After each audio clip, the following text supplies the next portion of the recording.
Hey everyone, welcome back. I'm Coach Kyle of Freedom Running Club, and in today's installment in Finding Your Training Gaps, we're going to be talking about one that's a little bit different than any of the other training gaps we've really talked about. Most of the videos in this series, we've really been focusing on training gaps, meaning actual training that you're not doing, like enough mileage or key paces, or in one situation we looked at iron deficiency. In this one, it's really going to be more about what race you're really getting ready for, not the workouts, but what the real best race might be for you in terms of your specific physiology, those types of things that we're born with that we can focus in on. And it's really something that's hard for people to really identify because, at least in my experience, people typically, like especially at the high school or college level, typically like one race distance shorter than is probably their key race.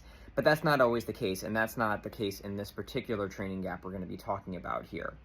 But that's really what we're looking at is, are you running the right races, in particular for your own physiology? Now, if you're somebody who's out there who's just, likes doing races, you're not with a school team or something like that, it really doesn't matter so much. Run the races you really, really like. But if you're someone who's like in high school who's wondering, I'm doing really well in my workouts and nothing's really sort of translating, it might be something like this that you really need help with identifying what that key race is for you and your physiology. So the person in question we're going to be talking about with this one is a young man who I was able to work with for 4 years. His name is Frankie Godbold, class of 2018 from Wharton High School, and he was coming from a school, we worked with a lot of the runners at that school actually, and they really valued the distance races in track. They had 3 boys, Frankie's senior year, who were under 10 minutes, including a sophomore. One of the kids was state medalist that we worked with who was 9, 16, or 17, something like that. But that school really put a big emphasis on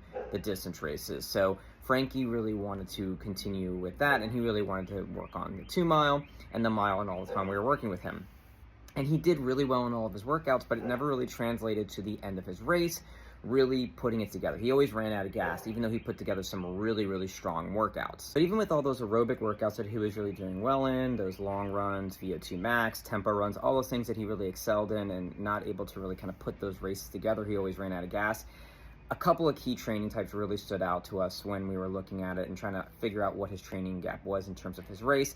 And these were fly 30s and wicket drills. He was just powerful and smooth, and he was able to get spacing on his wickets that nobody else really did. And it really just kind of let us think, he could run a fantastic 800 meter. Now, we never dictate to athletes what races they need to do.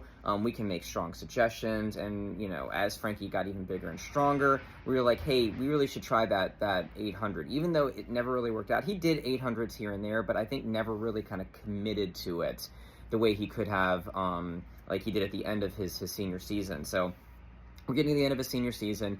He really wants to run the mile at districts, which is great. Wanted to really support him in trying to run a PR. We said, just, run the 800 too. It's after the mile. What harm is it? He was in a really, really strong district for distance running in Tampa, Florida.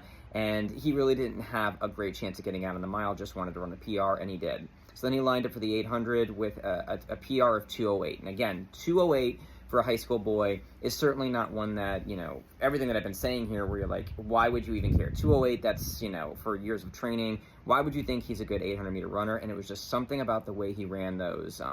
It wasn't like he was big and powerful or anything like that in terms of his actual, physique. He just ran these so well. So he lines up for the 800, really has no chance of getting out. He's seated like 10th or something like that. Again, a really strong district for this, and just ran smoothly and powerfully all the way through, closed in a way that, he never really could in these longer races, and he ran 2:03, and he finished 3rd in his district and qualified for the regional meet, which is just fantastic. Again, 2:03, nothing to really write home about for a high school boy, but, he was able to qualify for regionals when he really had no chance or no business in doing it. Fast forward another week, he's lining up for his regional meet. Again, a really strong region, a really strong district, really strong region for these types of distance races. He's seated, again, I think like 9th going into that one. And again, no real chance of getting out. Top 4 get out in Florida in the 4 regions, so 16 qualify for state.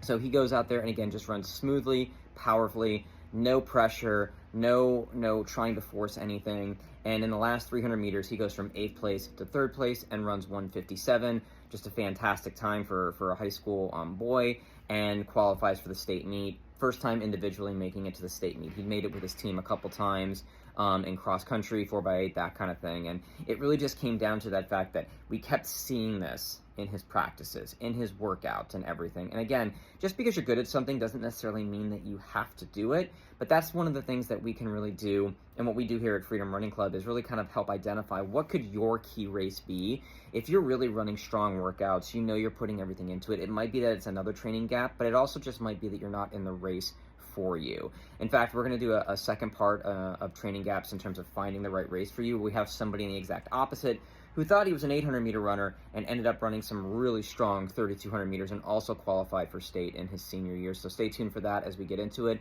But it really came down to just identifying, visualizing, what is this athlete doing? What are the strengths that really come along with someone who physically looks like this in terms of running these different workouts? And, you know, again, run the races you really want to, but if you want help with finding these types of things for yourself, there is a link in the description and pinned in the profile here where you can actually sign up for a free training gaps assessment. You can sit down with me personally and we can look at everything you're doing, see what the training gaps might be, maybe help identify if there's a race that you're not necessarily running that could be really strong for you.